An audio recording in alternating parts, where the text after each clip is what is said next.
Hello all, welcome to సుబ్బుగారి వంటలు. ఈరోజు మనం పొటాటో పులావ్ ఎలా చేయాలో చూద్దామండి. ముందుగా మీకు మా యూట్యూబ్ వీడియోస్ నచ్చితే ప్లీజ్ మా ఛానల్ని సబ్స్క్రైబ్ చేసుకోండి. అలాగే మీ ఫ్రెండ్స్ అండ్ ఫ్యామిలీ మెంబర్స్కి షేర్ చేయండి. మొదట బియ్యాన్ని కడిగి నానబెట్టి పెట్టుకోండి. మసాలా కోసం ఒక మిక్సీ జార్లో కొద్దిగా పచ్చి కొబ్బరిని, వెల్లుల్లిని, కొద్దిగా అల్లంని కూడా వేసి మిక్సీ పట్టి పక్కన పెట్టుకోండి.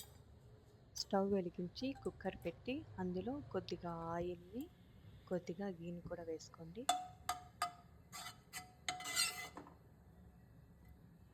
ఆయిల్ వేడైన తర్వాత బిర్యానీ ఆకుని, లవంగాల్ని, చెక్కని, స్టార్ని కూడా వేసి అవి కొంచెం వేగిన తర్వాత ఆనియన్స్ని కూడా వేసి ఒకసారి కలుపుకోండి.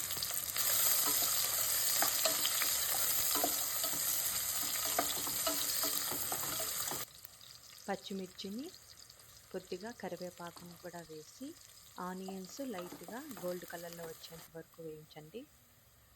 టమాటాస్ కూడా వేయించి టమాటా ముక్క మెత్తగా అయ్యేంత వరకు వేయించండి. టమాటో ఈ విధంగా మగ్గిన తర్వాత కొద్దిగా పసుపుని వేసి కలిపి పొటాటోస్ని, అనపగింజలు కూడా దొరికితే వీటిని కూడా వేసుకోండి. కొద్దిగా టేస్ట్ యాడ్ అవుతుంది. వీటిని ఒకసారి బాగా కలిపి కొద్దిగా ఉప్పును వేసి 2 నిమిషాలు మీడియం ఫ్లేమ్లో మూత పెట్టి ఉడికించండి.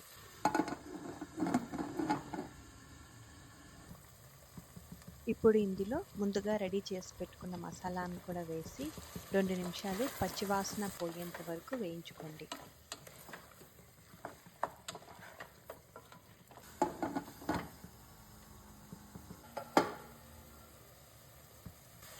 కొత్తిమీర, పుదీనాను కూడా వేసుకొని ఒకసారి బాగా కలుపుకోండి. కొత్తిమీర లైట్గా మగ్గిన తర్వాత మీరు తినే కారాన్ని బట్టి కొద్దిగా కారం, ధనియాల పొడిని, కొద్దిగా గరం మసాలాని కూడా వేసి బాగా కలుపుకోండి. 1 టేబుల్ స్పూన్ పెరుగును కూడా యాడ్ చేసి 1 నిమిషం పాటు బాగా వేయించండి.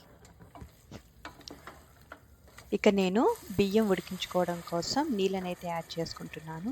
బాస్మతి రైస్కి అయితే 1 గ్లాస్కి 1.5 కప్పు నీళ్ళు, మామూలు బియ్యానికైతే 1 గ్లాస్కి 2 గ్లాసుల నీళ్ళని వేసుకోండి.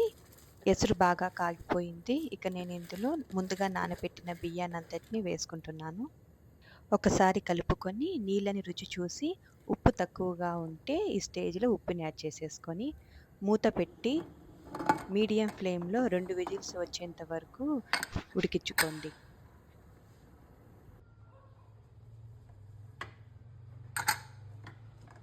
ఇక పొటాటో పులావ్ రెడీ అయిపోయిందండి. వేడి మీద ఈ విధంగా అనిపిస్తుంది. కొద్దిగా చల్లారిన తర్వాత పొడి పొడిగా అయిపోతుంది.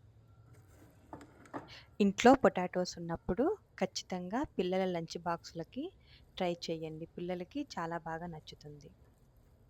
ఇక రైతాతో సర్వ్ చేసుకోవడమే. Thanks for watching.